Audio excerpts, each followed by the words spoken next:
우리 기도하고 시작하겠습니다. 살아계시고 참되신 아버지 하나님 은혜를 감사합니다. 하나님의 말씀을 같이 나누기 위해서 모인 저희들과 함께하여 주시고 하나님께서 오늘 저희들을 위해서 예비하신 하늘의 큰 복을 우리 모두에게 허락하여 주시기를 구합니다. 성령께서 함께하여 주셔서 예수님의 말씀에 숨겨져 있던 혹은 우리가 아둔하여서 이때까지 알지 못했던 많은 보화들을 캐낼 수 있는 귀한 시간 되도록 인도하여 주시옵소서. 예수님 이름으로 기도드립니다. 아멘. 예, 반갑습니다. 예, 단촐하게 모여있어요. 예, 지난 학기에 우리가 그 공관복음에서 만나는 예수라고 이제 공부를 했는데요.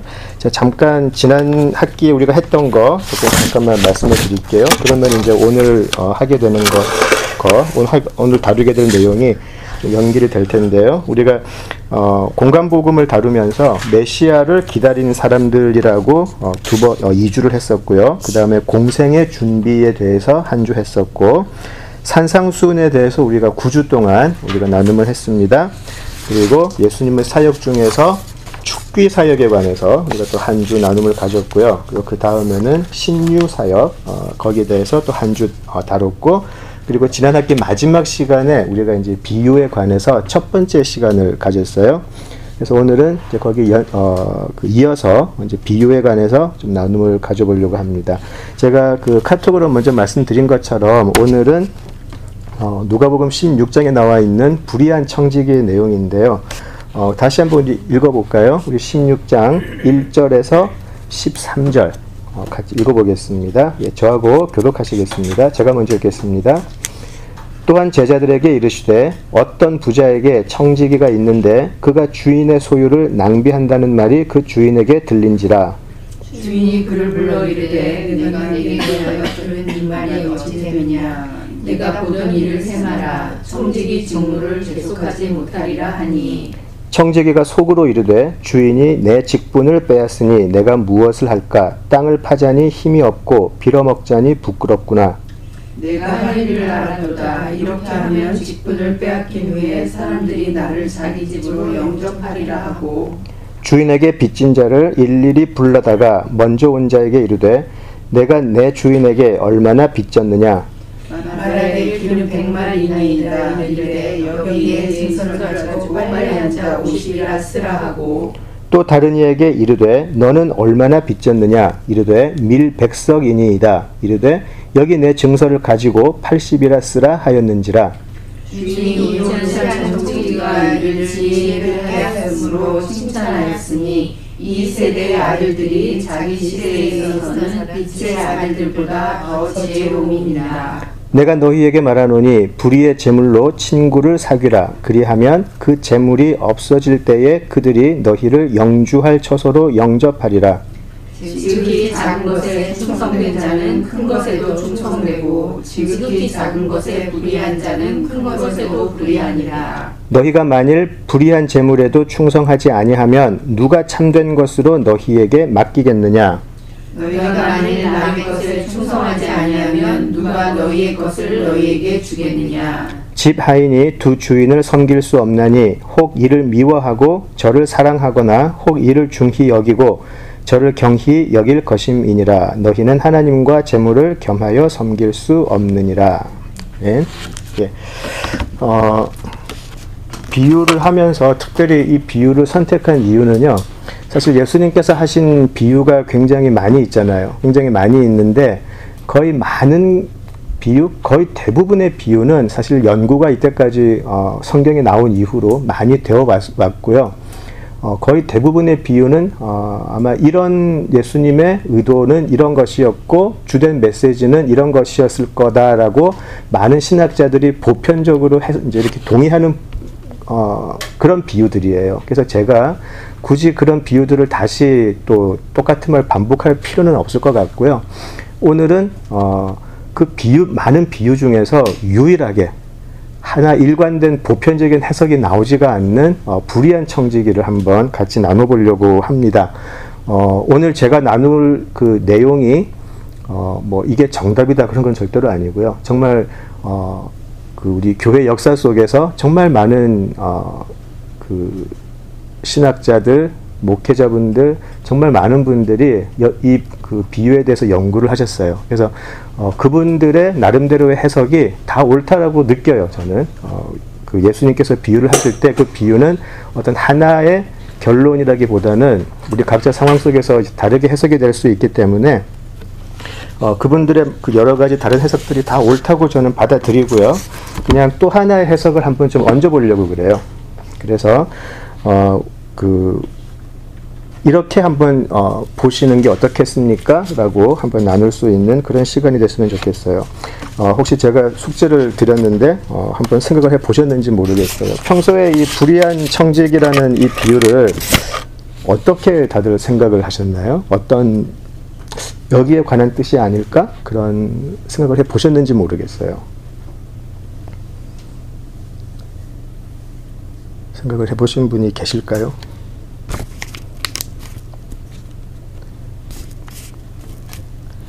안 계실까요? 예. 괜히 뭐 제가 부담 드리려고 하는 건 아니고요. 예. 제가 보편적으로 우리가 알고 있는 그 해석에 대해서 한번 나눠볼게요. 아마 이게 가장 보편적으로 우리가 받아들이는 이 불의한 청직에 대해서 받아들이는 해석이 아닐까 싶어요. 아마 이 불의한 청지기가 이 재물을 가지고 자기가 이제 그 어떤 위험을 당했는데 자기 그 어떤 그 세상적인 그 지혜를 통해서 앞으로 다가올 불안한 미래를 준비한 것처럼 우리도 우리가 가진 재물을 잘 사용을 해서 하나님 나라를 위해서 잘 사용하도록 하자. 아주 짧게 하면은 보통 그런 내용으로 보통 해석이 되지 않나 싶어요.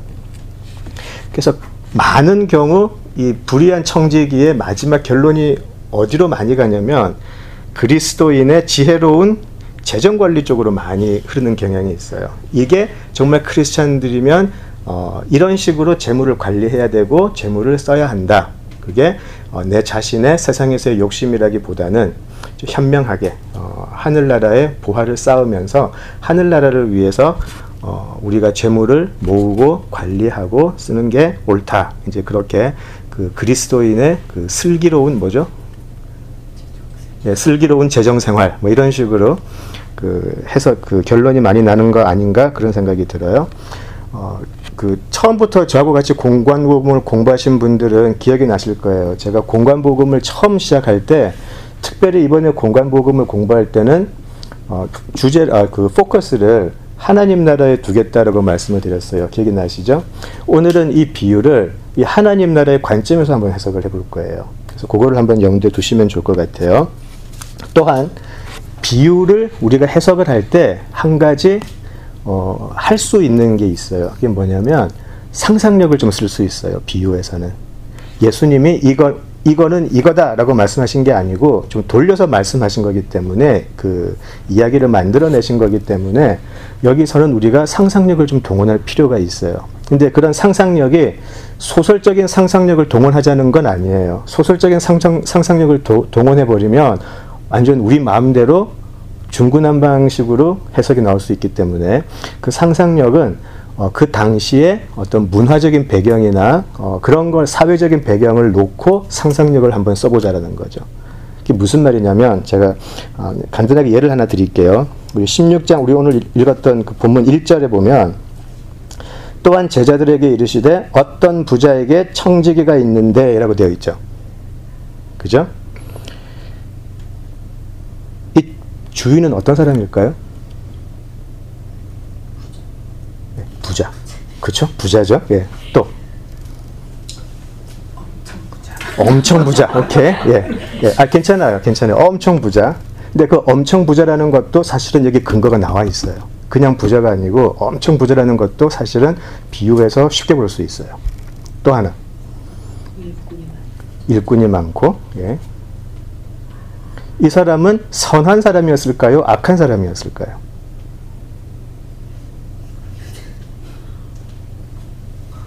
좀 갑자기 부자가 된 사람. 아, 저기 뭐죠? 그 졸부일 수 있다. 오케이. 예. 상상할 수가 있어요. 그죠? 자, 그런데요. 그 16장 앞에 비유는 그게 있잖아요. 탕자의 비유. 탕자의 비유도 보면 15장 11절에 보시면 그 아버지가 또 이르시되 어떤 사람에게 라고 되어 있어요. 이렇게 평가가 안 돼 있어요. 이 사람이 좋은 아버지인지 나쁜 아버지인지 알 수가 없어요. 그죠? 근데 우리는 이 아버지의 행동을 보고 이분은 참 마음이 따뜻한 분일 거다라고 상상을 하죠. 그죠? 자, 우리가 다시 본문으로 돌아와서 이 부자가 했던 행동을 보면, 그리고 그 당시의 사회상을, 문화적인 배경을 생각을 하면 이 부자는 굉장히 선한 사람이었던 것 같아요. 어떻게 생각을 할 수 있냐면, 그 사람들이 이제 그 불의한 청지기가 주인의 소유를 낭비한다라는 거를 주인한테 알려주죠. 그죠? 이게 그 당시 상황에서는 이 일반 사람들이 이 주인을 굉장히 존경했다라는 말이에요. 굳이 가가지고 그 사람한테 이야기를 알려줬다라는 거는 그 사람에 대해서 굉장히 염려했다라는 말이 되고요. 그리고 또 하나는 주인이 그 불의한 청지기가 자기 재산을 탕진한다라는 걸 알았을 때 너 지금 장부 가지고 와, 그렇게 이야기를 하죠. 근데 이게 그 당시 문화적 배경에서는 주인이 자기의 그 매니저가 자신의 재산을 탕진한다라는 말을 들으면 두 가지의 선택권이 있었대요. 하나는 죽이진 않았어요. 죽이진 않았는데 종으로 만들어버려요. 종으로, 슬레이브로 만들어버려요. 근데 그게 어디 나오냐면 그 청지기가 이렇게 이야기를 하죠. 3절에 보면 내가 무엇을 할까? 땅을 파자니 힘이 없고 빌어먹자니 부끄럽구나. 전형적인 슬레이브의 모습이에요. 그러니까 사실은 주인이 그 얘기를 들었을 때 그냥 너 한번 장부 가지고 와봐, 이게 아니고 원래는 바로 그 자리에서 종을 만들어 가지고 이런 험한 일을 시키는 자리로 보내는 게 그 당시의 그 풍습이었어요. 그죠? 뭐 그런 거를 이렇게 보면, 그리고 또 그 당시에 이렇게 문학적인 배경을 보면요, 또 예수님도 그런 경우가 있는데 어떤 이야기를 할 때 두 사람이 나오잖아요. 근데 그 두 사람 중에 한 사람이 악한 사람이면 그 다음 사람은 꼭 선한 사람이에요. 항상 문학적인 그 구조가 그렇게 되어 있어요. 그러니까 이런 거를 생각을 해보면 여기서 우리가 상상력으로 처음부터 이 주인은 선한 사람이구나, 불의한 청지기가 있으니까 이 사람은 선한 사람이구나 라는 것을 생각을 할 수가 있어요. 자, 이런 상상력이 좀 필요하다는 거죠. 근데 이런 상상력이 나중에 이 비유를 해석하는데 굉장히 중요한 역할을 해요. 그래서 이 부분에 대해서 다시 한번 돌아가 볼게요. 조금 있다가. 자, 여기서부터 한번 이야기를 풀어가 보죠. 자, 이제 주인이 알게 되었어요. 이 청지기가 자신의 재산을 이제 그 탕진하고 있다라는 거를, 마음대로 유용하고 있다라는 거를 알게 되었어요. 자, 그렇게 그 주인이 청지기를 그렇게 맞닥뜨렸을 때 청지기는 사실 절망이죠. 그래서 청지기가 보면 변명을 하질 않아요. 그러니까 자기가 잘못한 거는 너무나 명백한 사실이고 내가 주인한테 말해서 이렇게 넘어가야지, 그런 꾀를 쓰질 않아요. 그냥 받아들여요. 나는 끝이다. 절망이죠. 그죠? 그래서 이 사람이 지금 생각할 때 자기가 할 수 있는 유일한 길은 다른 데 가서 다른 잡을 잡는 것밖에 없죠. 그죠? 다른 집에 가서 다른 직장을 잡는 것밖에 방법이 없어요. 그러지 않으면 이 사람은 해고당하는 그 순간부터 경제적인 모든 걸 잃어버리니까. 그죠? 그래서 이제 4절에 보시면 이제 그 다른 사람에게 내가 잘 해주면 그들이 나를 자기 집으로 영접하리라, 그렇게 되어 있죠. 그죠? 집으로 영접하리라, 이 말은 그 당시 문화적인 배경에서 보면 그 사람들이 나를 먹고 살게 해줄 거다. 그 사람들이 나에게 또 좋은 직장을 줄 것이다. 그런 뜻이에요. 자, 그래서 이 청지기가 이제 그 주인의 해고 통지를 듣고 난 후에 바로 빚진 자를 일일이 부르죠. 모두를 부른 건 아니에요. 하나씩 불러서 각 사람의 형편에 맞게 그 각 사람이 진 빚의 액수를 삭감을 해주죠. 그죠? 한 번에 모든 사람 20% 삭감해 준다 이게 아니고 각 사람마다 각 사람의 형편을 따라서 삭감을 해줘요. 그죠? 예. 근데 이제 이 사람이 이제 각 사람들이 받은 그 크기가 다르잖아요. 그죠? 근데 그거는 이제 그 사람들이 어떤 빚을 졌나에 따라서 그 가치에 따라서 이제 어떤 사람들은 50%, 어떤 사람들은 20% 그렇게 이제 삭감을 해준 거예요. 그래서 그때 이제 그 통화 가치 같은 거를 공부한 그 성경 경제학자들 말을 보면 짧게는 18개월, 길게는 5년 정도의 빚을 삭감해 준 거래요. 크죠? 그러니까 이 사람들이 자기들이 이제 소작인으로서 주인의 땅을 갈아서 얻는 수확을 자기들은 하나도 안 먹고 자기들은 하나도 쓰지 않고 가질 수 있는 한 5년 정도의 빚을 삭감을 된 거니까 이 사람들에게는 얼마나 좋았겠어요. 그죠? 엄청난 그 삭감을 받은 거죠. 자, 근데 여기서 이제 우리가 이 비유를 해석하는데 어렵게 하는 주인의 반응이 나와요. 이 주인의 반응이 사실 우리로 하여금 이 그 비유 해석을 어렵게 하죠. 주인은 이 청지기가 한 일을 참 지혜 있게 했다. 그러고 칭찬을 하고 있어요. 그죠? 이 부분이 우리가 이제 굉장히 받아들이기 어려운 부분인 거죠. 그죠? 그리고 예수님도 거기에 대해서 이거 참 나쁜 일인데 아무리 그래도 이렇게 부정직하게 하면 안 되지 그런 말씀을 안 하시고 오히려 본받으라는 투로 말씀을 하시니까 우리가 여기서 혼란이 오는 거죠. 그죠? 자, 그래서 이제 보편적인 해석은 이런 경우가 많아요. 이 청지기는 자신이 닥친 위험한 상황에서 그 절망적인 상황에서 그가 속해 있는 어떤 하나의 시스템 안에서 자기가 할 수 있는 최선의 길을 했다는 거죠. 시스템 안에서. 이 시스템을 세상이라고 한번 불러봐요. 이 세상 안에서 세상에서 허용되는 가장 최고의 길을 선택을 했다라는 거죠. 그러니까 예수님은 이 세상 속에서 세상의 시스템으로 살아가는 사람들을 8절에서 이 세대의 아들이라고 부르셨어요. 그죠? 이 세대의 아들들. 그러니까 청지기는 이 세대, 이 세상을 살아가는 사람을 대표하는 사람이라는 거죠. 근데 이 세상의 법칙에는 누가 있을까요? 이 세상의 시스템에 가장 중요한 거는 나죠. 나의 만족, 나의 행복, 이거 극대화가 세상 시스템의 가장 중간에 들어가 있어요. 그래서 이 세상의 시스템을 어떻게 이용하든지 간에 일단 내가 가장 행복해야 되고 내가 가장 높은 곳에 가면 좋겠고 내가 가장 사람들에게 칭찬받고 내가 가장 편한 곳으로 가는 게 이 세상의 원리라는 거죠. 예수님은 그것을 이 세대라고 불렀고 이 세대의 아들이라 그랬어요. 그래서 이 세대, 이 시스템 안에서 가장 자기 자신의 욕망에 충실하게 행하는 사람을 지혜롭다고 그랬어요. 세상의 기준으로는 지혜로운 게 맞죠.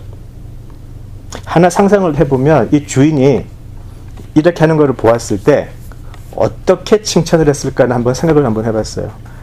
야, 정말 지혜롭게 일을 잘했구나. 참 똑똑하네. 이런 칭찬을 했을까요? 아니면 요 녀석 봐라. 머리 잘 굴리는데 이런 식의 칭찬을 했을까요? 예, 기가 막히다 그랬을 것 같아요. 그러면서 이 주인이 자기가 받을 수 있는 돈을 못 받게 되는 것에 대해서 별로 이야기하지 않죠. 그걸로 이 사람이 아마 이 정도 손해로 자기 재산이 축나는 것에 대해서 관심을 가지지 않는 부자도 아주 부자라고 상상할 수 있어요. 그런데 이 사람이 아주 부자였을 거라는 것도 사실은 이 비유 해석에 굉장히 중요해요. 웬만한 부자가 아니고 아주 부자였던 것 같아요. 아주 부자였던 것 같아요. 한번 계속 나중에 하다 보면 아시게 될 거예요. 자, 그래서 심각하게 도덕적이고 상식적인 법을 어기지 않으면 내 행복의 극대화를 위해서 살아가는 것을 세상은 지혜롭다 그래요. 그죠? 나의 노후를 위해서 내가 지금 할 수 있는 모든 것을 써서 준비하는 것을 세상은 지혜롭다 그러죠. 그거 가지고 바보라 그러지 않죠. 노후를 준비해야 되는데 그걸로 교회 헌금을 하는 사람을 보면 세상은 어리석다 그러죠. 그죠? 이게 달라요. 이 세대의 아들, 예수님은 이 세대의 아들과 빛의 아들을 대조를 하는데, 이 세상에서는, 이 세상의 땅의 나라에서는 이 세대의 아들들이 훨씬 지혜롭다 그래요. 이 세상의 가치에 충실하게 살아가니까요. 그죠? 불의한 청지기는 이 세상의 시스템에 가장 충실했다는 거죠. 그러니까 이 사람은 빛의 아들은 아니에요. 그렇지만 이 사람은 이 세대에서는 아주 자신의 머리를 써서 자기 자신의 이익을 극대화시키는 지혜를 했던 거죠. 그래서 사실 제가 자꾸 지혜라고 하는데 그 주인이 할 때 주인이 했던 표현은 그 와이즈 했다라는 것보다는 아주 영특하다라는 표현, shrewd 했다 그러죠. 아주 쉽게 얘기하면 짠머리 잘 굴렸네 그 말이에요. 그런 의미라는 거죠. 자, 그래서 이 세상을 살아가기 때문에 이 세상에서는 이 세상의 아들들도 있고 빛의 아들들도 같이 살아가고 있어요. 그래서 이 세상 속에서는 우리는 그들보다 지혜롭게 살아가는 것처럼 안 보일 수 있다라는 거죠. 그죠? 자, 그래서 우리는 이 세상의 시스템에 맞게 공부 열심히 해서 미래 준비하고 노후를 위해서 연금도 붓고요. 주식에 투자하기도 하고, 그래서 자기 시대에 있어서 가장 현명한 길을 찾아가요. 자, 근데 예수님은 여기서 이 주어진 시스템 안에서 가장 최선의 것을 찾아가는 이 사람들처럼 너희들도 그런 지혜를 가져야 된다라고 얘기를 하세요. 어떤 지혜죠? 이 세상을 살면서 하나님 나라의 가치로 살아갈 수 있는 지혜. 왜냐하면 세상의 사람들이 그렇게 하는 이유는 세상이 마지막이라고 보기 때문이라는 거죠. 그리고 세상이 끝나고 난 후에 뭐가 있는지도 모르고 하나님 나라 자체라는 거를 생각을 안 하는데, 우리는 하나님 나라를 보는 사람들이기 때문에 어떤 가치에 충실하게 살아가야 되는지 아는 사람이라는 거죠. 자, 그래서 세상의 사람들은 그 재물을 통해서 세상에서의 어떻게 보면 짧은 행복을 추구하지만 우리는 영원한 하나님 나라의 행복을 위해서 사용해야 한다. 이렇게 보편적으로 해석을 하죠. 그죠? 여기에 더해서요, 오늘은 제가 좀 이 비유를 다각적으로 한번 볼게요. 그래서 이 보편적인 해석을 바탕으로 두고 조금 더 입체적으로 한번 볼게요. 자, 그리스도인의 슬기로운 재정 관리라는 주제는 조금 잊어버리시면 좋을 것 같아요. 왜 그 말씀을 드리냐면, 그리스도인의 슬기로운 재정으로 보게 되면 이 비유가 너무 가난하게 되어버려요. 이 비유를 계속 보면서 저는 사실 로마서 한 권을 다 봤어요. 이 짧은 비유 안에 로마서가 다 들어가 있었어요. 제가 어떻게 보게 됐는지를 말씀을 드릴게요. 우리가 그 기독교 교리를 설명하거나 구원이나 또 구원받은 후의 삶, 성화, 그런 거 이야기할 때, 또 복음의 핵심을 이야기할 때 우리가 로마서를 가장 많이 인용을 하죠. 그래서 우리가 그때 로마서도 한 학기 공부했었잖아요. 1년을 공부를 했었잖아요. 자, 근데 이 복음이 들어가 있다라는 거예요. 이 비유 안에는. 한번 추적을 한번 해보죠. 자, 우리가 복음이라는 걸 한번 생각을 해보죠. 복음. 가스펠이 어떤 것인가? 하나님의 형상으로 지어졌던 하나님의 가장 선하신 의도대로 지으심을 받은 우리가 죄에 굴복함으로 해서 죄의 권세에 놓이게 되었어요. 그래서 하나님과의 그 선한 관계가 끊어지게 되었어요. 그죠? 자, 그리고 우리는 죄의 권세 아래로 들어갔죠. 그리고 우리는 그 죄의 권세에서 벗어날 힘이 없었는데, 오직 하나님이 너희들을 거기서 구해내겠다라고 약속을 하셨고, 언약을 하셨고, 그 약속이 반드시 이루어졌다. 오직 그리스도를 통해서. 그것이 우리에게 복음으로 다가오죠. 그래서 이 그리스도의 대속으로 끊어졌던 하나님과 우리와의 관계가 회복되었다. reconcile 됐다. 이게 로마서를 흐르는 주제였었어요. 그래서 이 하나님과의 관계의 회복됨이 로마서에서는 반복해서 나오죠. 반복해서 나와요. 자, 그래서 이것이 하나님과 우리의 의의 관계가 회복이 되었다라는 것을 우리가 로마서 공부할 때 계속 했었어요. 그래서 제가 그 righteousness에 대해서 말씀을 드릴 때 기억이 나시나요?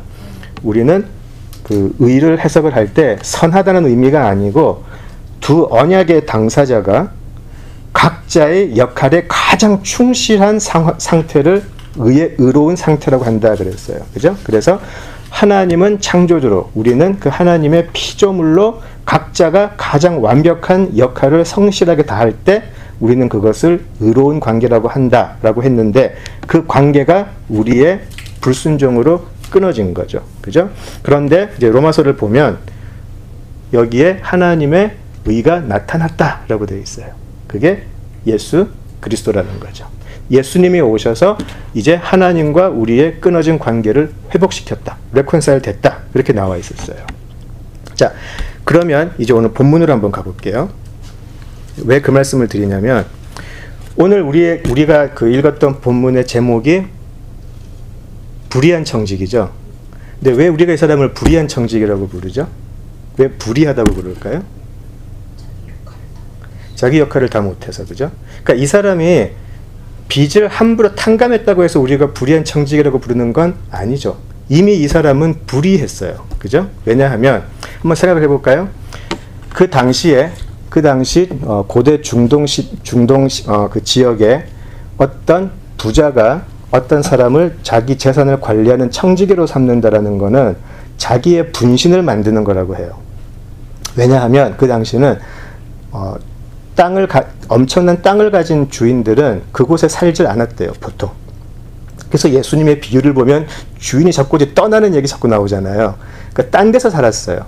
그럼 자기의 실질적인 땅은 자기가 관리하는 게 아니고 자신에게 전권을 위임받은 청지기가 관리했다라는 거죠. 자, 그렇다면 이 주인이 이 사람을 이제 내가 너로 하여금 내 재산을 전적으로 관리할 수 있는 권한을 준다라고 했었을 때 그냥 아무나 뽑았을까요? 그러진 않았을 거 아니에요. 평소에 이 사람의 행실도 보았을 거고, 이 사람의 모든 상태를 보고, 아, 이 사람이면 나를 대신해서 내가 사람들을 다스리는 방식으로 하겠다. 그런 믿음이 있었던 거죠. 그래서 그 사람을 뽑았다는 거죠. 그래서 그 당시의 청지기는 단순히 장부를 기입하는 그 정도 역할이 아니고, 그 주인의 재산을 실제로 오르락내리락 할 수 있는 권한이 있었어요. 자, 그리고 더 중요한 거는 그 땅에서 그 농사를 했던 소작인들은 그 청지기가 사실은 주인이었어요. 청지기가 악한 사람이면 주인도 악한 사람이었고요. 그 청지기가 선한 사람이면 주인도 선한 사람이었어요. 그냥 그게 주인을 완벽하게 대신했던 사람이라는 거죠. 자, 그렇다면 이 주인이 처음에 이 청지기를 자신의 모든 재산을 관리할 권한을 주었을 때는 의의 관계가 만들어진 거예요. 서로를 믿어요. 주인은 그 청지기를 완벽하게 믿었고요. 청지기 역시 이 주인을 완벽하게 믿었어요. 내가 열심히 성실하게 일을 하면 우리 주인은 나를 끝까지 믿어주고 우리는 완벽하게 살아갈 수 있다라는 서로 간의 관계가 맺어졌다는 거죠. 언약의 관계가 주어졌어요. 그리고 이 신뢰의 관계 속에 또 하나 우리가 생각해 볼 수 있는 거는, 그 많은 사람들 중에 내가 저 주인의 좋은 주인이라, 선한 주인이라고 한다면 내가 저렇게 사람들에게 존경받는 정말 선한 주인의 대리자가 된다라는 거는 얼마나 기뻤을까요? 우리가 뭐 가문의 영광이라는 말을 자주 쓰지만 엄청난 기쁨이고 감격이었을 거예요. 언제부터 이 청지기가 나쁜 마음을 품었는지는 모르겠는데, 적어도 처음에는 나 이 주인 실망시키지 않게 열심히 한번 해봐야지, 그런 생각하지 않았을까요? 나를 알아주는 사람, 내 주인, 그죠? 그래서 이 언약의 관계로 택함을 받은 사람에게는 늘 감격과 엄청난 기쁨이 있었다라는 거죠. 그죠? 자, 제가 말씀을 안 드리지만 지금 제가 어디로 가는지 이미 다 눈치를 채셨을 거예요. 그죠? 자, 이런 관계가 이미 만들어져 있어요. 자, 그런데 이런 관계가 깨어지기 시작하죠. 주인이 깬 게 아니고 청지기가 깨기 시작해요. 주인은 사실 1년에 한두 번 정도 올 정도뿐이고, 그리고 저 사람은 나를 워낙 믿고 있기 때문에 내가 어떻게 조금 그 소작인들에게 좀 장난을 쳐도 모른다. 내가 조금 더 거기서 좀 뭐라 그러죠? 그 재산을 좀 빼돌려도 저 사람 알 수가 없다. 워낙 가진 게 많기 때문에. 내가 다 가지지 뭐. 어느 순간부터 그런 마음이 생겼겠죠. 그죠? 자, 그런 그에게 주인이 와서 내가 지금 이런 말을 듣고 있는데 장부 한번 가지고 와봐. 보고 정말 이상하면 너는 그 자리에서 해고시킬 거야. 그 말을 들었을 때에 그 사람에게는 종말이에요. 모든 게 끝이 나버리는 거죠. 변명할 여지도 없고 완전히 끝이에요. 종말이 다가오고 있어요. 의해관계에 놓였던 두 사람이 이제 의해관계가 깨져버렸어요. 이 의해관계가 깨져버리니까 오는 것이 종말이 다가오고 있어요. 자기 자신에게 종말이 다가오는 것을 느꼈다라는 거죠. 그죠? 이 종말의 소식에 이 청지기가 어떻게 반응을 하는가, 이것이 이제 우리가 상상력이 필요한 부분이에요. 이 부분이. 자, 여기에 제가 지금 이야기하지 않은 또 하나의 그룹의 사람들이 있어요. 그 땅의 소작인들. 자, 그 당시 배경으로 보면 이 소작인들은 무지 가난했었어요. 정말 가난했었어요. 정말 주인의 땅을 빌어서 겨우겨우 살아가는 사람들이었어요. 아무리 일을 해도 자기들이 넉넉하게 자신의 소유를 받을 수 없는 그런 아주 정말 가난한 삶을 계속 살았던 사람이에요. 힘들게 고생해서 얻었던 곡식이나 뭐 기름 그런 거를 빚과 이자를 갚는 데 다 쓰고 나면 사실 자기들한테 돌아오는 거는 없었다라는 거죠. 자, 그런데 그런 그들에게 어느 날 갑자기 빚 탕감의 소식이 전해졌어요. 빚 탕감의 소식이 전해졌어요. 얼마나 기뻤을까요? 그러면 여기서 이 소작인들이 이 빚 탕감을 받기 위해서 한 것이 있느냐 하면 아무것도 없단 말이에요. 그 사람들은 그냥 빚 탕감의 소식만 들어버린 거예요. 그죠? 그냥 어느 날 갑자기 부르더니 너 빚 여기서 너는 50% 오프고 너는 20% 오프고 그냥 탕감의 소식을 들은 거예요. 그죠? 자기들이 한 건 아무것도 없었어요. 이걸 우리는 은혜를 받았다고 또 그러죠. 그죠? 우리가 한 게 있으면 대가를 받는 건데 이 사람들은 은혜를 받아버렸어요. 그죠? 자,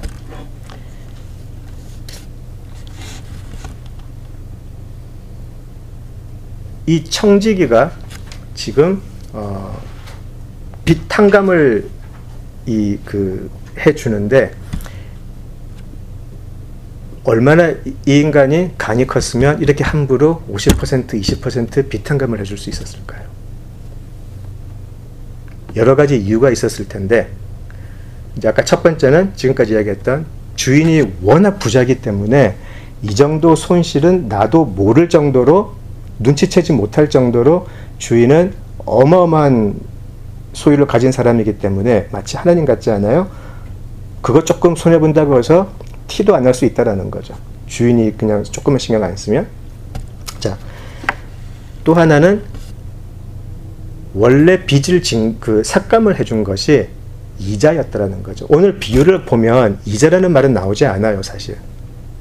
근데 이 사람이 삭감을 하는 행태를 보면 아마 이 사람이 원금의 이자를 깎아준 게 아닐까? 그렇게 생각을 하는 거죠.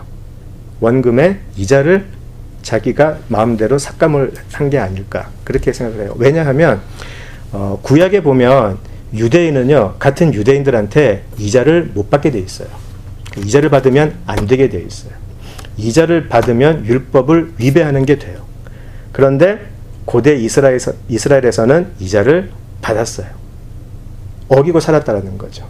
그래서 어쩌면 이 청지기는 그 이자를 삭감해 준 게 아닐까?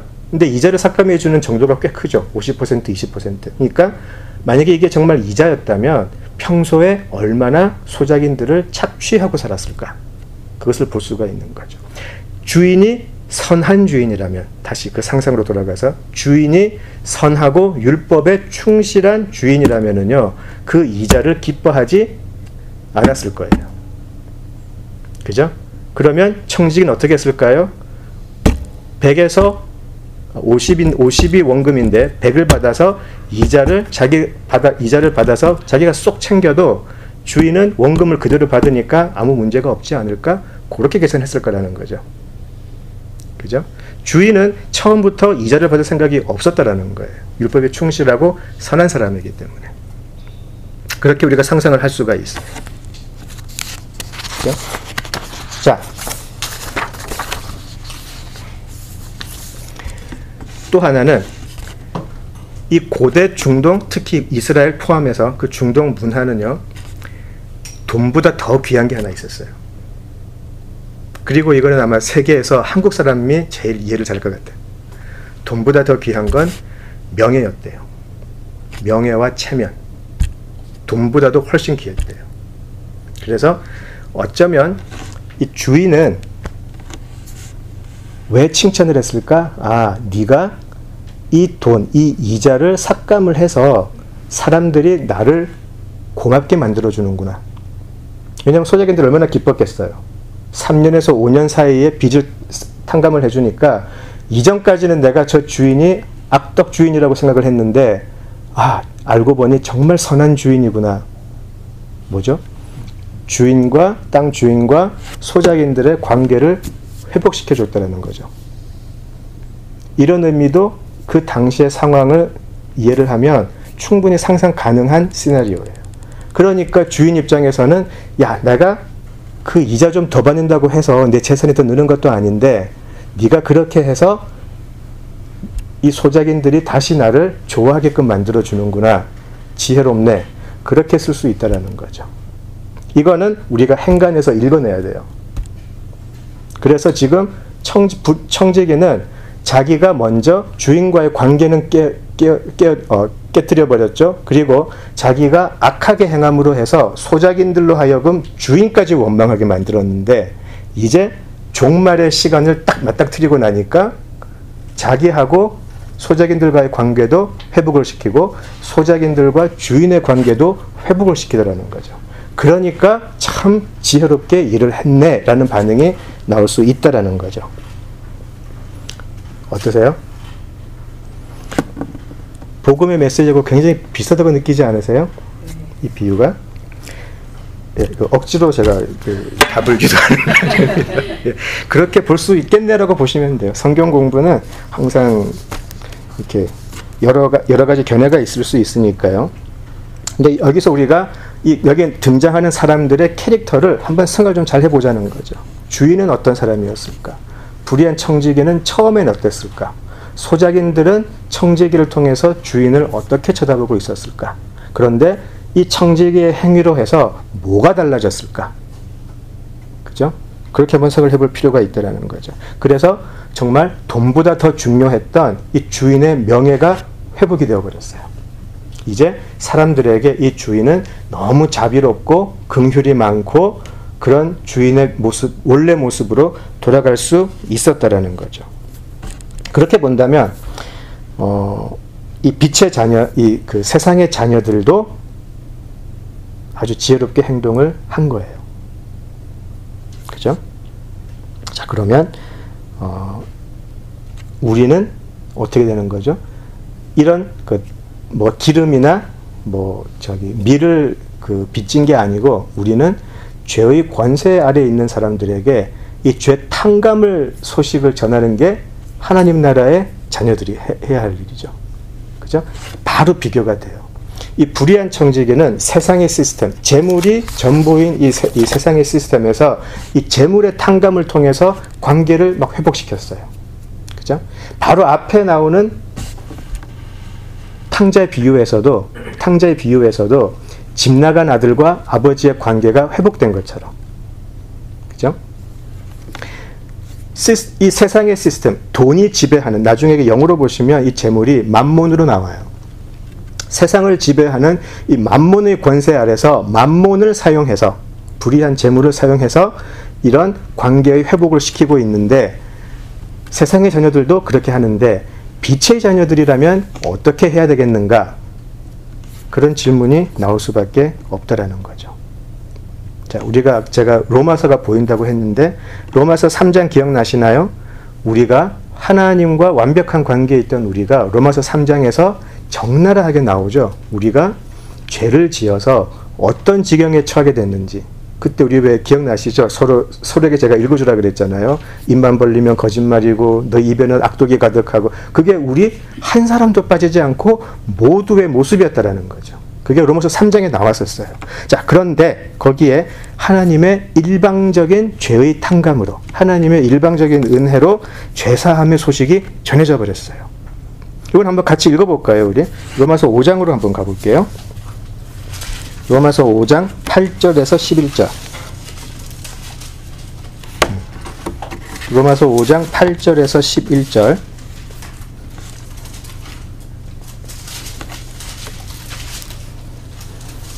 예, 로마서 5장 8절에서 11절 같이 읽겠습니다.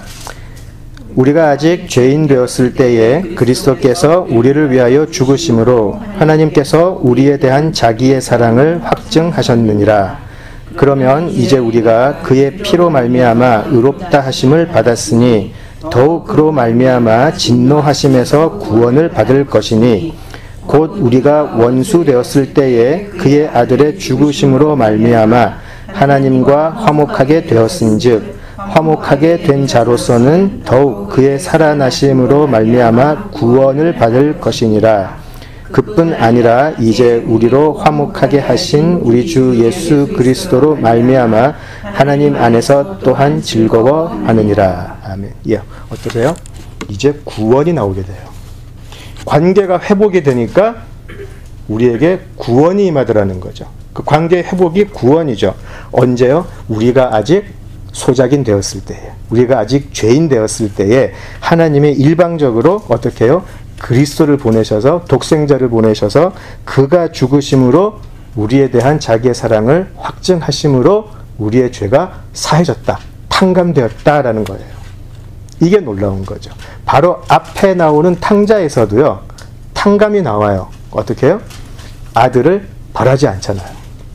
그냥 은혜로 받아줘요.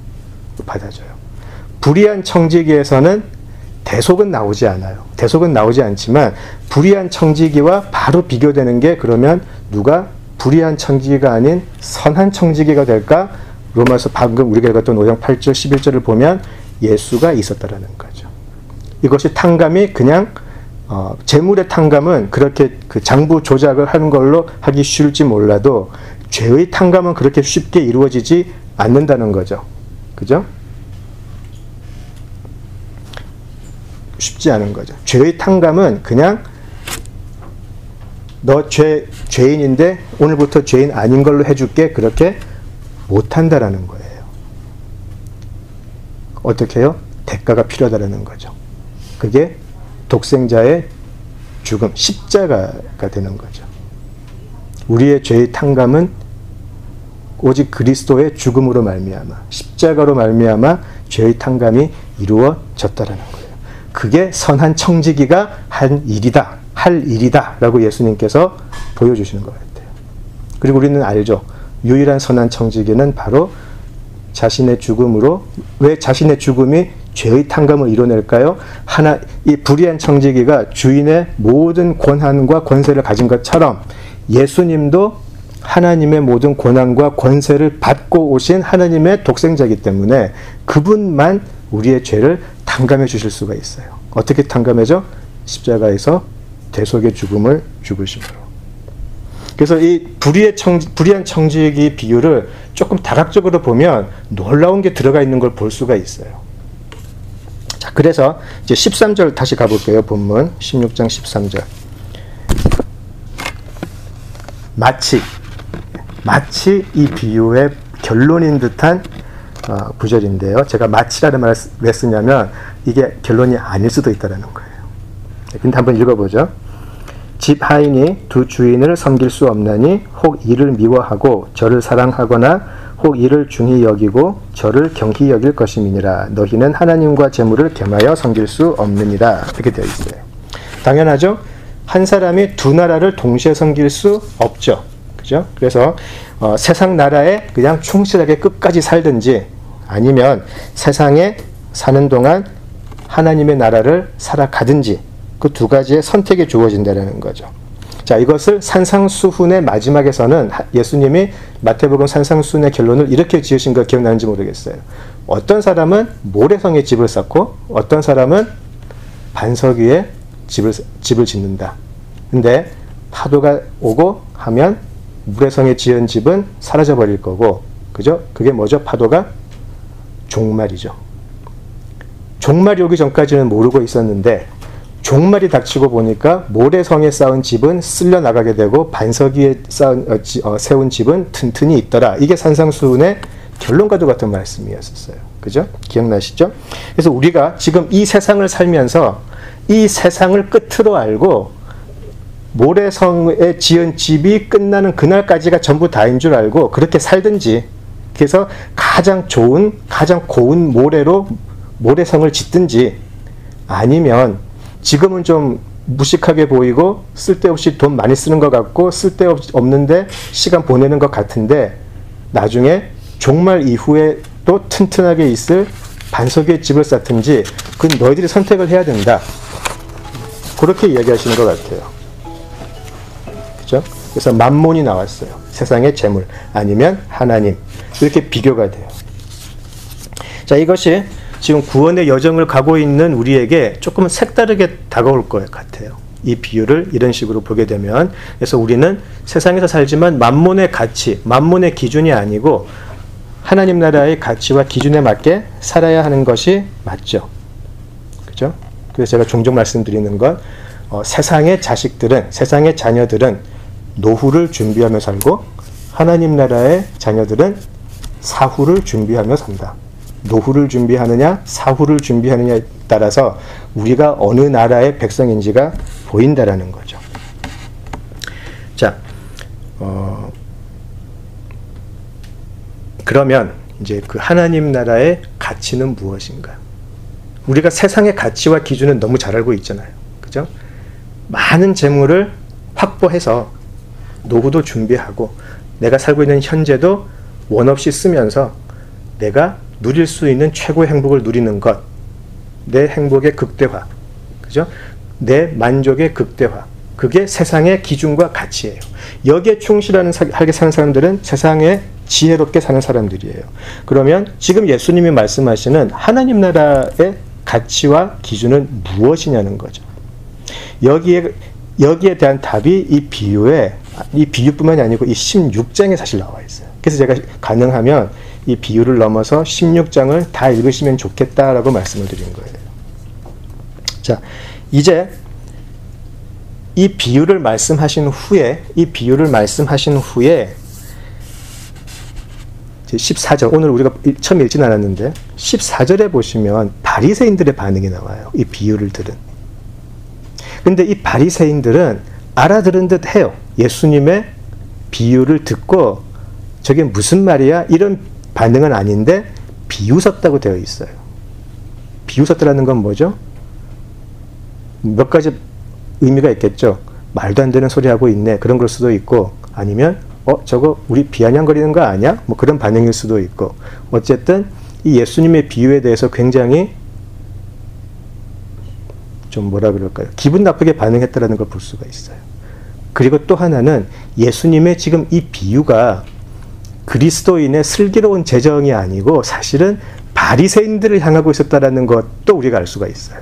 왜 예수님은 이 비유의 첫 번째 대상을, 물론 예수님이 하신 모든 비유의 대상은 교회인 우리에게 향하죠. 궁극적으로는. 그거는 우리가 디베이트할 그게 없을 것 같아요. 그런데 이 1차 청중이라 그러죠. 1차 청중. 예수님이 처음 이 비유를 하셨을 때 직접적으로 하신 대상은 바리새인들이었다라는 걸 우리가 알게 돼요.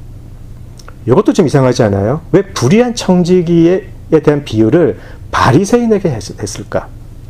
여기서 이 불의한 청지기 비유 해석에 또 두 번째 단서가 나오게 돼요. 왜 바리새인들에게 이 말씀을 하셨을까? 자,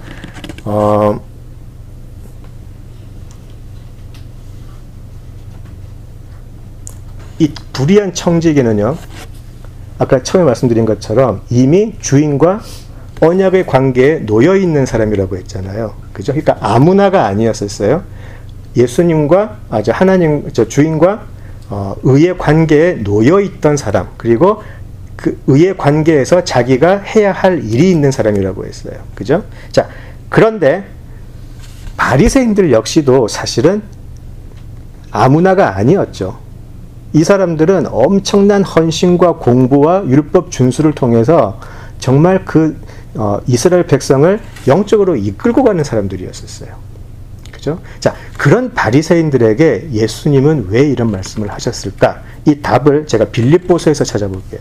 빌립보서 3장으로 한번 가볼게요.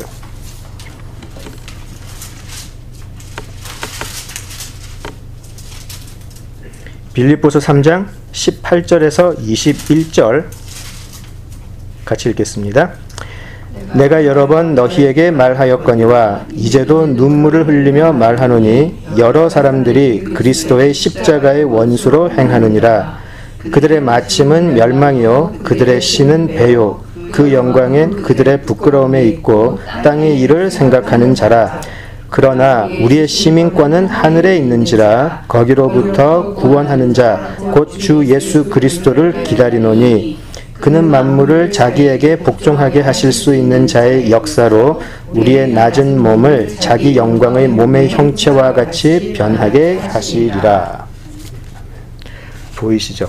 지금 여기서 18절에서 사도 바울이 이야기하는 이 사람들은 누굴까요? 그리스도의 십자가의 원수로 행하는 사람들.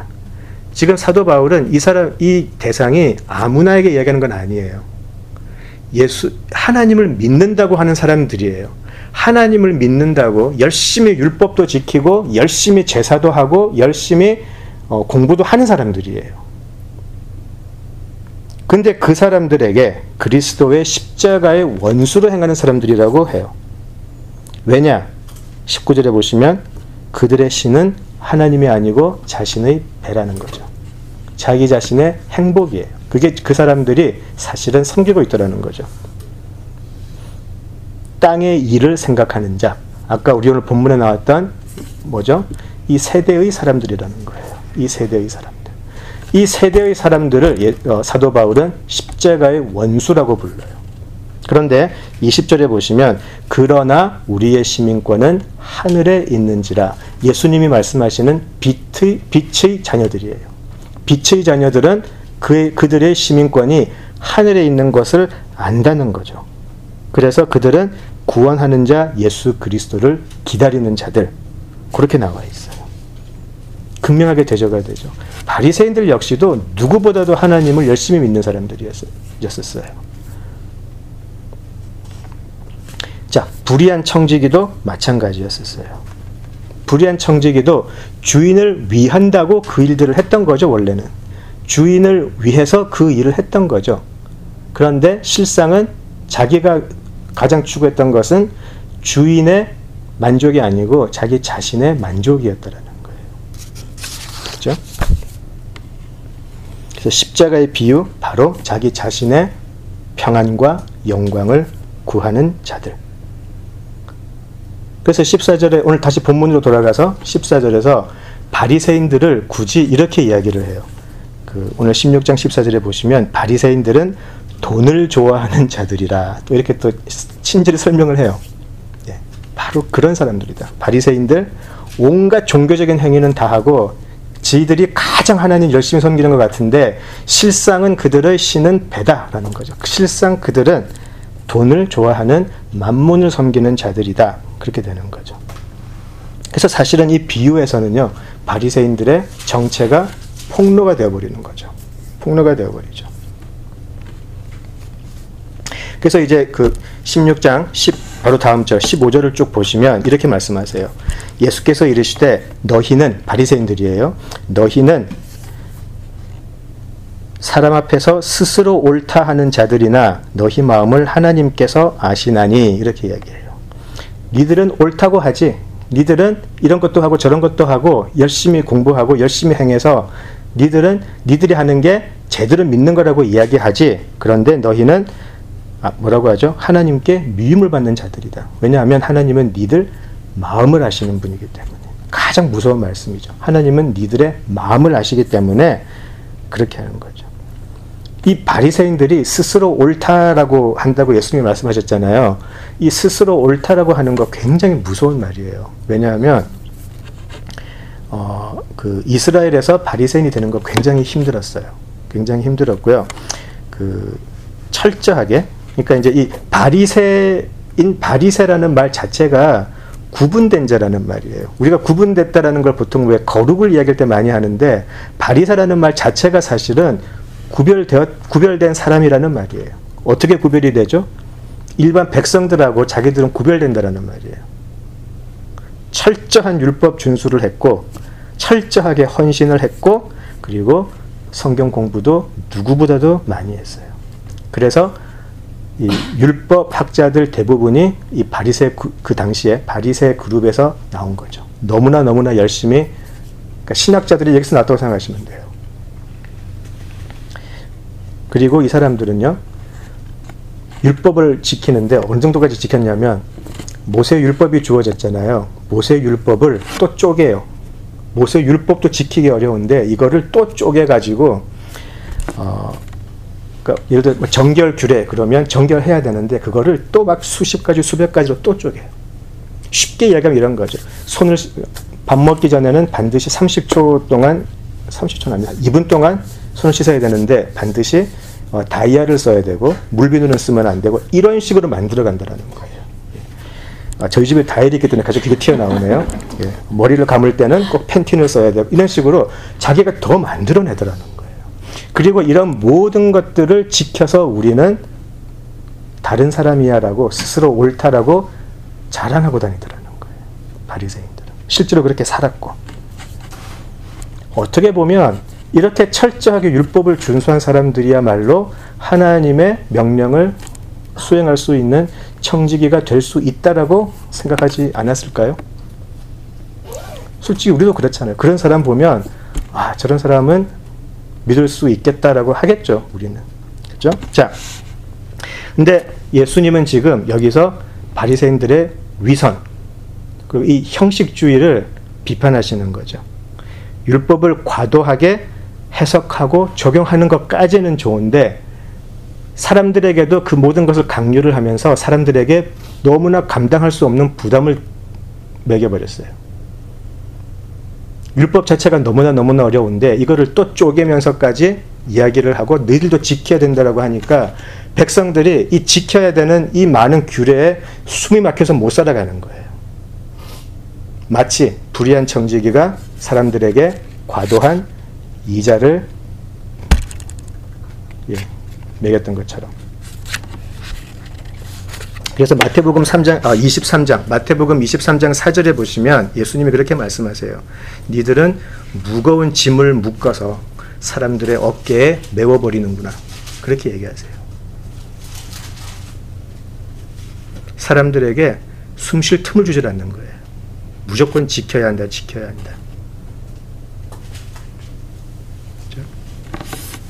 근데 불의한 청지기는 이 사람들에게 과도한 이자를 얹고, 그죠? 부여하게 하고, 거기서 끝나는 게 아니고 자기가 그 이자를 또 빼돌렸죠. 바리새인들도 그랬다라는 거예요. 그 과정 속에서 그렇잖아요. 그들은 돈을 좋아하는 사람이라. 이러는 과정 속에서 바리새인들은 사실은 돌아서서 자신들의 이익을 취했다라는 거죠. 그래서 제가 읽어드릴게요. 마태복음 23장 25절에서 28절인데요. 예수님께서 이렇게 말씀하세요. 그 바리새인들에게. 23장 25절에서 28절인데요. 화 있을진저 외식하는 서기관들과 바리새인들이여, 잔과 대접의 겉은 깨끗이 하되 그 안에는 탐욕과 방탕으로 가득하게 하는도다. 26절 눈먼 바리새인이여, 너는 먼저 안을 깨끗이 하라. 그리하면 겉도 깨끗하리라. 27절 화 있을진저 외식하는 서기관들과 바리새인들이여, 회칠한 무덤 같으니 겉으로는 아름답게 보이나 그 안에는 죽은 사람의 뼈와 모든 더러운 것이 가득하도다. 28절 이와 같이 너희도 겉으로는 사람에게 옳게 보이되 안으로는 외식과 불법이 가득하도다. 이렇게 말씀하세요. 회칠한 무덤이란 표현이 여기서 나와요. 너무나 더럽고 썩어 있으면서 그냥 흰 걸로 그냥 칠을 해버린 사람들. 그죠? 그리고 이제 마지막 부분이에요. 예수님께서 그들을 질책하신 마지막 그 이유는 그들은 아까 왜 겉은 치장한데 안은 아니라고 말씀하셨잖아요. 그들은 그 행위 속에 담겨 있는 그 진짜 내용, 진짜 정신을 잃어버렸다라는 거예요. 왜 그런 행동을 해야 하는지, 왜 그런 하나님께서 주신 율법을 지켜야 하는지만 신경을 쓰고, 왜 그런 율법은 무엇을 의미를 하는지, 그런 율법을 왜 지켜야 하는지는 모르고 있더라는 거예요. 그게 뭐였냐면 하나님의 성품이 들어가 있기 때문에 그래요. 하나님의 성품은 뭐죠? 사랑과 긍휼과 자비에 기반한 것인데, 이 바리새인들과 서기관들은 그거는 싹 빼고 겉으로 나오는 행위만 보고 모든 걸 평가했다라는 거예요. 그래서 예수님은 지금 그것을 말씀하세요. 너 마음속은 하나님의 자비와 긍휼과 자비, 공의 그런 게 아니고 돈을 사랑하는 거잖아. 근데 너희들은 속은 그러면서 다른 사람들에게는 지킬 수도 없는 과도한 짐을 지우고 있구나. 회칠한 무덤 같은 인간들아. 그렇게 말씀을 하세요. 그것을 예수님께서는 공관복음을 통해서 반복해서 질책을 하시죠. 그 부분에 대해서. 왜 율법을 하나님이 주셨나? 하나님이 어떤 분인가를 알기 위해서죠. 그리고 그 하나님이 통치하시는 하나님의 나라의 내용은 어떤 것인가가 사실은 율법에 들어가 있잖아요. 왜 율법에서 그렇게 과부와 고아를 돌보게 했나? 왜 율법에서 음식의 정결의 그 규례가 나오고 그 여러 가지 죄사가 나오고 왜 그런 것이 필요한가? 하나님의 성품을 알라라는 거죠. 이것을 통해서. 그 시편에서도 계속 나오죠. 그 제가 한국말로 모르겠어요. 하나님은 merciful, 그죠? slow to anger, abounding in steadfast love, gracious. 이런 말이 계속 나오는 게 하나님이 어떤 분인가를 이렇게 반복해서 이야기를 하는 거예요. 율법은 거기에 기초한 건데 그런 거는 싹 다 빼버렸다는 거죠. 자, 그렇다면 이 구약 율법에서 가장 기초가 되는 것이 하나님의 성품이라면 뭐죠? 하나님의 사랑, 그리고 공의, 정의 이런 거예요. 긍휼 그런 것들. 그죠? 자, 그러면 이 바리새인들이 통치하는 그 당시 이스라엘은 과연 공의와 정의가 물 넘치듯이 넘치는 사회였나 생각해 보라는 거예요. 과연 사회적 약자들이 율법의 보호를 받았으며 가난한 자들이 부자들과 함께 같이 먹을 것 걱정하지 않고 사는 사회였나 생각해 보라는 거죠. 그것이 율법의 의미였는데 그거는 쏙 빼버리더라는 거죠. 바리새인들은 율법의 행위를 지키나 안 지키나 그것만 딱 집어가지고 신앙을 판단하고 사람들을 비난했기 때문에 거기서 하나님께서 진짜 원하시는 것이 이스라엘이라는 하나님 나라를 대표하는 사회에서 전혀 안 나왔다라는 거예요. 그들은 불의한 청지기처럼 주인이 진짜 그 소작인들을 향한 긍휼의 마음을 보여주지 못했다라는 거죠. 오히려 스스로 옳다라고 하면서 자기 자신들의 체면만 높이는데 모든 것을 한 거죠.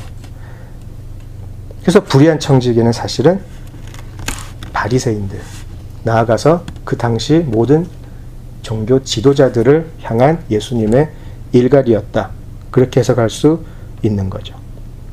그렇게 본다면 그 다음 15절에서 18절의 말씀이 좀 자연스럽게 해석이 돼요. 왜냐하면 제가 그 신념한테 말을 했던 건데요. 불의한 청지기 다음에 나오는 비유가 19절부터인가요? 그 부자와 거지 나사로 이야기예요. 근데 그 중간에 14절에서 18절이 굉장히 어색하게 들어가 있거든요. 그죠? 굉장히 어색해요. 왜 불의한 청지기 비유를 하고 다음 비유로 넘어가는데 앞, 뒤 모든 비유에도 연결되지 않는 듯한 말씀이 14절에서 18절에 들어가 있거든요. 근데 이게 이 관점으로 보면은 너무 자연스럽게 해석이 돼요. 자, 한번 볼까요? 한번 같이 읽어볼게요.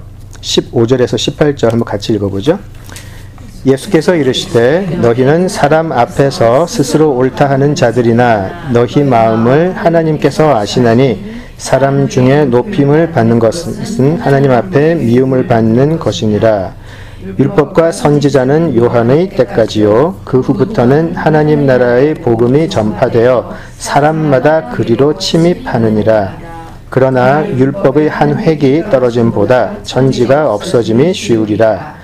무릇 자기 아내를 버리고 다른 데 장가드는 자도 가늠하며 무릇 버림당한 여자에게 장가드는 자도 가늠하니라. 아멘. 너무 뜬금없죠. 그죠? 굉장히 뜬금없는 내용이 나와요. 자, 이렇게 한번 생각을 해볼게요.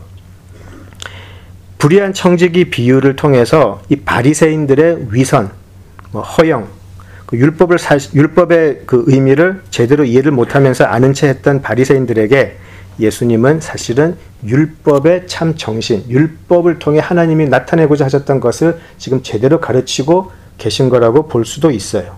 왜냐하면 16절에서 뜬금없이 율법과 선지자는 요한의 때까지다라는 말씀을 하세요.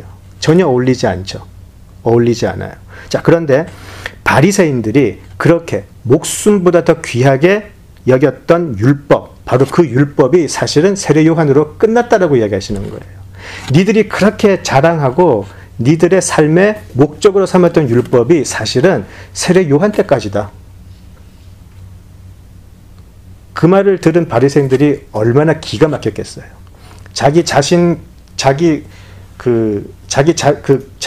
이 사회에서 자기들만 독보적으로 가지고 있는 위치가 있는데 이 기반을 완전히 깨는 말을 지금 해버리는 거예요. 율법은 세례 요한 때까지다. 지금은 아니다라고 지금 얘기를 하시거든요. 그럼 뭐죠? 율법이 세례 요한 때까지인데 그 전까지는 율법이 있었을 때까지는 하나님 나라는 그 율법을 완벽하게 지켜야 들어가는 곳이라고 가르칠 수 있었겠죠. 그런데 율법은 세례 요한 때까지다. 지금은 하나님의 나라는 누구죠? 누가 들어가죠? 침입하는 자가 들어가는 거다. 그리스도를 알아서 그 그리스도를 붙잡는 모두가 율법의 행위가 아니고 그 그리스도를 통해서 이제 그 나라로 들어가기를 원해서 침입하는 자들은 다 들어갈 수 있다라고 이야기를 하니까 바리새인들은 자신들의 존재 가치를 흔들어버리는 말을 지금 해버린 거예요. 무지무지 열받았을 거예요. 그래서 지금 이 말씀이 불의한 청지기를 이어서 오는 거라고 해석이 돼요. 자, 그렇지만 율법이 세례 요한 때까지다라고 해서 그렇다면 율법이 완전히 필요가 없어졌다는 말인가? 그건 아니다. 17절. 율법의 한 획이 떨어짐보다 천지가 없어짐이 쉬우리라. 무슨 말이죠? 율법으로 하나님 나라를 가는 거는 끝났지만 그렇지만 율법이 드러냈던 하나님의 마음과 하나님의 성품은 그대로라는 거예요. 하나님이 살아계시기 때문에 율법이 없어진다는 거는 있을 수가 없죠. 천지가 없어지는 게 더 쉬울 거라고 하는 그게 그 말씀이에요. 자, 니들이 그렇게 목숨처럼 믿고 살았던 율법은 이제 하나님 나라를 들어가는 데 있어서 그 율법의 준수 여부는 이제 아니다. 그렇지만 그 율법이 드러내고자 했던 하나님이 누구신가? 하나님은 어떤 분인가? 하나님의 나라는 이런 나라다라는 것은 여전히 유효하다라는 말씀을 하시는 거죠. 그래서 이제 하나님 나라는 우리가 이때까지 쌓았던 죄의 빚과 이자를 갚지 않아도 침입해서 들어갈 수 있는 곳이 되어버렸어요. 그렇게 되어버렸다는 거죠. 그리고 그 하나님의 나라는 여전히 율법을 통해서 드러났던 하나님의 성품, 하나님의 공의가 다스리고 하나님의 정의가 다스리고 하나님의 긍휼이 다스리는 나라는 여전히 유효하다라는 거죠. 그게 불의한 청지기 비유에서 이어지는 예수님의 결론일 수 있다라는 거죠. 그리고 나서 이제 부자와 거지 나사로의 비유가 나와요. 동떨어진 예, 이제 제가 피곤해지면 이제 사투리 그 억양이 나오게 됩니다. 그 거지 나사로 비유가 또 뜬금없이 나와요. 그죠? 나와요. 왜 그럴까요? 한번 볼게요. 제가 읽어드릴게요. 19절. 한 부자가 있어 자색옷과 고운 베옷을 입고 날마다 호화롭게 즐기더라 라고 되어 있어요. 그래서 우리가 부자가 어떤 사람인지 보게 되고요. 자, 그런데 나사로라 이름하는 한 거지가 헌데투성이로 그의 대문 앞에 버려진 채 그 부자의 상에서 떨어지는 것으로 배불리려 하매 심지어 개들이 와서 그 헌데를 앓더라 이렇게 되어 있어요.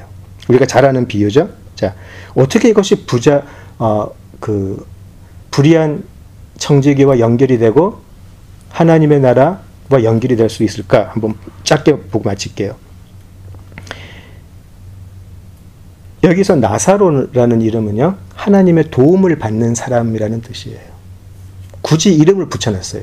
그냥 거지가 아니고 나사로라고 굳이 이름을 이야기를 해요.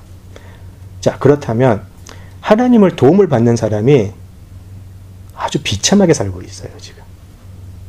그죠? 그리고 우리의 바람은 이렇게 비참하게 살면 하나님의 도우심을 받는 사람이라면 죽기 전에 큰 반전이 있어서, 그죠? 뭔가 로또에 막 당첨을 한다던가 뭔가 반전을 기대하게 되는데 그냥 죽어버려요. 그죠? 이 세상에서 반전은 없을 수 있다는 거죠. 자, 그리고 또 하나, 여기 부자가 있는데요. 날마다 호화롭게 즐긴다라고 되어 있어요. 무슨 말이냐면 날마다 먹을 음식과 그런 것들이 넘쳐났다라는 말이잖아요. 자, 근데 2절에 보시면 나사로라고 하는 이 거지가 헌데투성이로, 그러니까 막 종기도 나고 막 그랬던 것 같아요. 그의 대문 앞에 버려진 채라고 되어 있죠.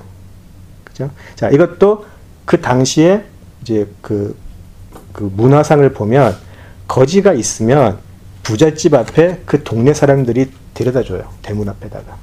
좀 혹시라도 부자가 먹을 거 나눠줄 거 있으면 먹으라고 그 동네 이웃들이 갖다 놓는 거예요. 그래서 날마다 즐겼으면 날마다 그 이웃들이 나사로를 데려다가 그 집 대문 앞에 뒀다는 말이에요. 근데 도움을 받지 못했어요. 그리고 개들이 와서 헌데를 핥더라라고 되어 있죠. 이런 표현이 조금 어색하죠, 사실 우리는. 그죠? 근데 그 당시 문학적인 표현은 이거래요. 개들이 핥았다라는 거는 그 사람의 상처를 조금이라도 안 아프게 해주려고 개들이 알고 이렇게 핥아줬다라는 그런 표현이래요. 자, 그렇게 보면 하나님의 도움을 받는 자가 지금 이 세상에서 거지로 살고 있어요. 온갖 몸에 온갖 상처를 입고. 근데 이 세상의 아들 부자는 이 사람을 전혀 도와주지 않아요. 그리고 세상의 사람들이 할 수 있는 거라고는 부잣집에 데려다 주는 것밖에 할 수가 없어요. 근데 오히려 그 사람을 도와주는 거는 개밖에 없었다는 거죠. 그거라도 해주고. 그죠? 자, 이제 제가 불의한 청지기와 예수님의 말씀에서 연결을 시켜볼게요. 만약에 바리새인들, 종교 지도자들, 그 사회의 기득권자들이 정말 이스라엘이 하나님의 나라여서 하나님 나라의 긍휼과 자비와 공의와 정의로 다스렸다면 나사로가 이런 모습으로 죽음을 당할 수 있었을까요? 이 부자는 사실은 하나님의 나라의 부자라면 이럴 수 없다라는 거죠. 그래서 그 반전이 죽은 후에 나타나죠. 죽은 후에 반전은 일어나요. 그렇지만 이 부자가 자기 가족들에게 가서 너희들 정말 정신 차리고 똑바로 살아야 된다. 그러지 않으면 지옥에 온다라고 말을 해주면 들을 겁니다. 라고 했는데 아브라함이 거절을 하죠. 아니, 선지자가 말을 해도 안 듣는 인간들이잖아. 똑같은 거예요. 이 세상의 사람들, 모세가 와서 이야기해도, 선지자들이 와서 이야기를 해도 그 사람들의 마음의 중심에는 하나님 나라를 섬기는 사람이 아니고 세상을 섬기는 사람들이기 때문에 아무리 말해줘도 몰라. 그 말.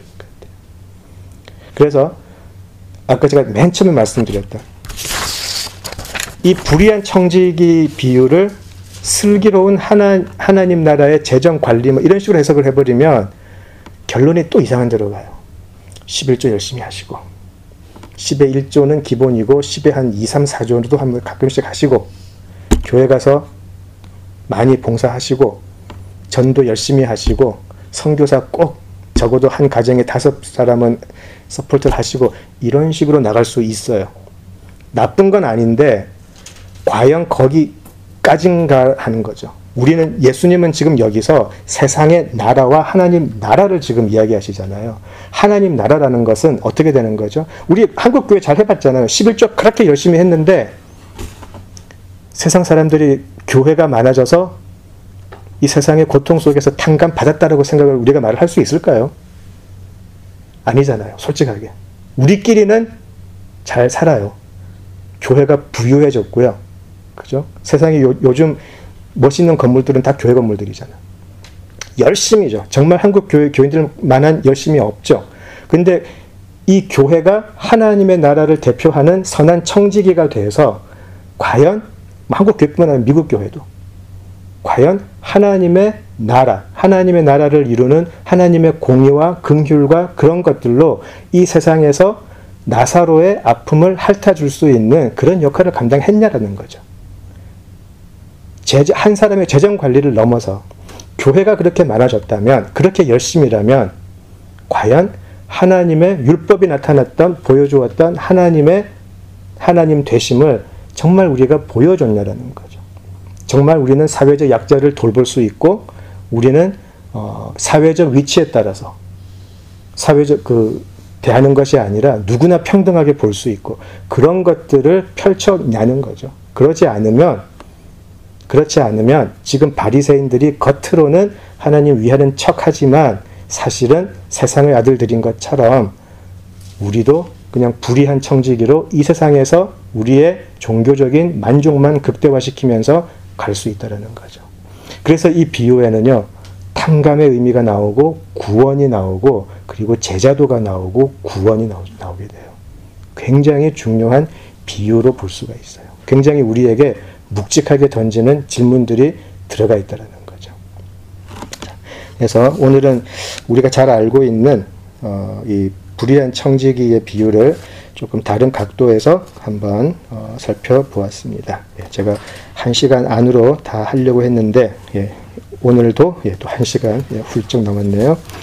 그래서 우리 한번 생각을 해보시면서 과연 이 예수님의 비유, 또 이 비유뿐만이 아니고 다른 비유들도 좀 이런 식으로 우리가 좀 입체적으로 또 다각적으로 한번 살펴보고 생각하고, 또 우리 각자 삶 속에서, 공동체의 또 삶 속에서 어떻게 우리가 조금은 다른 삶을 살 수 있을까, 거기서 어떻게 우리가 너무나 큰 주인의 마음을 우리가 헤아리고 그 주인의 뜻대로 살 수 있을까 또 고민할 수 있으면 그러면 좋겠습니다. 기도하고 마치죠.